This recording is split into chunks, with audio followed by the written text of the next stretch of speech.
fort en termes de placement à l'étranger et les opportunités qui se présentent aujourd'hui à la Tunisie. Donc, on va commencer par les enjeux. Quels sont les principaux enjeux du placement à l'étranger dans le contexte actuel, notamment dans la crise de l'emploi à laquelle fait face la Tunisie en ce moment. Donc, il y a un premier enjeu qui est un enjeu de court terme. Vu l'ampleur de la crise du chômage en Tunisie, toutes les solutions sont bonnes à prendre pour essayer de donner des opportunités d'emploi, des expériences professionnelles en entreprise et des opportunités d'acquisition de compétences pour les Tunisiens. Donc dans ce cadre-là, l'enjeu de court terme, c'est d'essayer d'utiliser les opportunités de placement qui existent, qui peuvent être créées pour les Tunisiens, pour essayer de donner une solution au défi de l'emploi en Tunisie. Alors ce qui est intéressant, c'est que je pense qu'il faut éviter de voir le placement à l'international comme une soupape de sûreté, comme un moyen de résoudre les pressions du chômage en Tunisie. C'est aussi, il faut voir qu'il y a des tensions sur les marchés de l'emploi aussi dans les pays d'accueil. C'est-à-dire qu'il y a des métiers en tension où les employeurs ont du mal à trouver des travailleurs, à la fois dans les pays d'accueil et en Tunisie. Et parfois ça coïncide.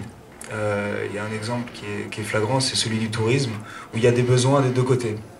Il y a des besoins dans les pays européens, dans certains pays de l'OCDE.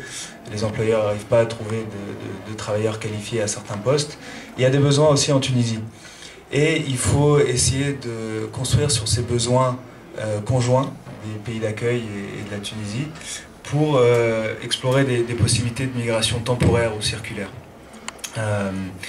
Il faut aussi essayer de voir les séjours à l'étranger comme une manière pour les Tunisiens, les travailleurs tunisiens, d'acquérir de nouvelles compétences en entreprise sur le lieu de travail, dans ces secteurs clés où on a des tensions sur les marchés du travail des deux côtés.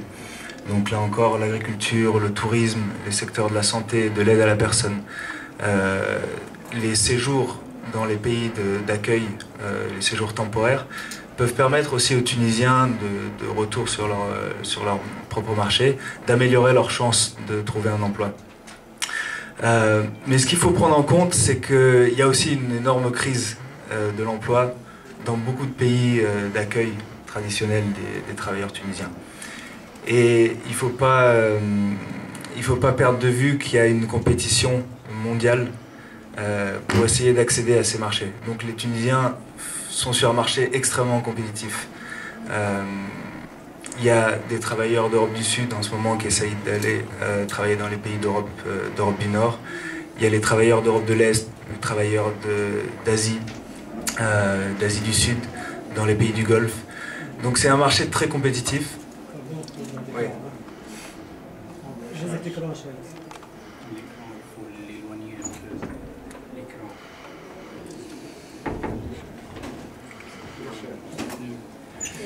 Je vais vous laisser régler les problèmes techniques de toute façon. Voilà, le point que je voulais faire, c'était qu'il y a un marché qui est très compétitif.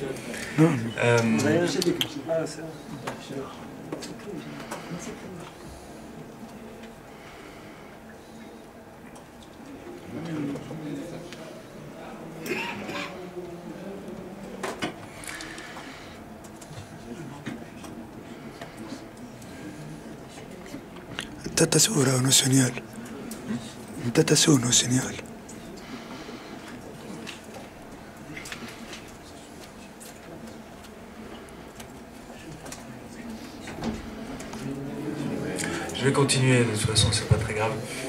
Ce qui est important de savoir, c'est que voilà, il y a un marché qui est extrêmement compétitif au niveau mondial. Il y a des crises de l'emploi dans beaucoup de pays d'accueil. Donc c'est quelque chose qui est difficile d'aller chercher des offres d'emploi pour les Tunisiens dans ce contexte-là. Et c'est pour ça que la Tunisie et l'État tunisien doivent être extrêmement proactifs, aller chercher les offres d'emploi et pas s'attendre à ce qu'elles viennent, à ce qu'elles arrivent comme ça spontanément aux Tunisiens. Donc on va essayer de se focaliser sur cet enjeu de court terme, essayer de voir comment la Tunisie peut construire cette proactivité. comment la Tunisie peut aller chercher les offres d'emploi pour les Tunisiens dans certains marchés. Il y a aussi un enjeu de moyen long terme qui est de contribuer au développement économique et humain de la Tunisie. Et les politiques migratoires, les institutions qui gèrent ces questions migratoires, peuvent également s'appuyer sur la migration temporaire, circulaire, voire permanente avec ces diasporas à l'étranger, pour essayer notamment de mettre à niveau, renforcer ses capacités de formation pour les Tunisiens candidats à un séjour à l'étranger. Essayer de construire des liens de complémentarité entre les arrangements de migration circulaire ou temporaire qui existent avec certains pays, tels que la France par exemple, ou certains pays du Golfe, le Canada, pour essayer de mettre à niveau les capacités de formation, essayer de transformer la fuite des cerveaux en une circulation des cerveaux